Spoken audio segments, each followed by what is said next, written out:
দর্শক এনএস টিভির লাইভে স্বাগতম। সরাসরি যুক্ত আছি আমি হুজাইল হাসান। আপনারা দেখতে পাচ্ছেন যে আমার পিছনে রয়েছে শত শত আউটসোর্সিংয়ের কর্মীরা। ওনাদের যে দাবি রয়েছে, সরকারিভাবে যদি ওনাদের দাবি না মেনে নেওয়া হয় তাহলে ওনাদের ওনারা যে বলছিলেন যে সরকার যে পর্যন্ত দাবি না মেনে নেবে ততক্ষণ পর্যন্ত রাজপথ না ছাড়ার হুঁশিয়ারি। আমি এখন সরাসরি চলে যাব আউটসোর্সিংয়ের শ্রমিকদের কাছে, ওনাদের দাবিগুলো শোনার চেষ্টা করব। আমাদের দাবি হচ্ছে সমগ্র বাংলাদেশে 2018 যে নীতিমালা আছে, এই নীতিমালা পরিবর্তন করে 3-8 নাম্বার স্ব প্রতিষ্ঠানের মাধ্যমে আমাদেরকে চুক্তির মাধ্যমে নিয়োগ দেওয়া হোক।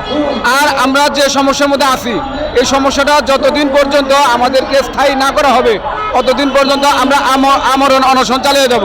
আমরা পরবর্তী সময় যদি আরেকজনের সাথে কথা বলি, না, ওদেরকে সরকারিভাবে কোনো খরচ বহন করা হয় নাই এবং সরকারের পক্ষ থেকে কোনোভাবে কোনো রকম তাদেরকে হাসপাতালে কোনো খোঁজখবর নেওয়া হয় নাই।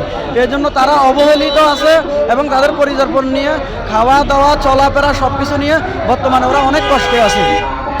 পরবর্তী কি কর্মসূচি থাকবে? আমাদের পরবর্তী কর্মসূচি, আমাদের কেন্দ্রীয়ভাবে যে আউটসোর্সিং নেতৃবৃন্দ আছে তারা পরবর্তীতে কর্মসূচি গ্রহণ করবেন। মূলত আমরা আজকের কর্মসূচিতে অবস্থান এখন পালন করতেছি। সেটার ব্যাপারে আমরা আশাবাদী যে আজকে হয়তোবা সরকার সহানুভূতি হয়ে আমাদের জন্য কিছু একটা করবে। আমরা যেন রাজপথে বিশৃঙ্খলা তৈরি না করি এবং রক্ত যেন না ঝরে, এজন্য সারা বাংলাদেশের সমস্ত আউটসোর্সিংয়ে সরকারের মাধ্যমে ভালো আশ্বাস আমরা আশা করি।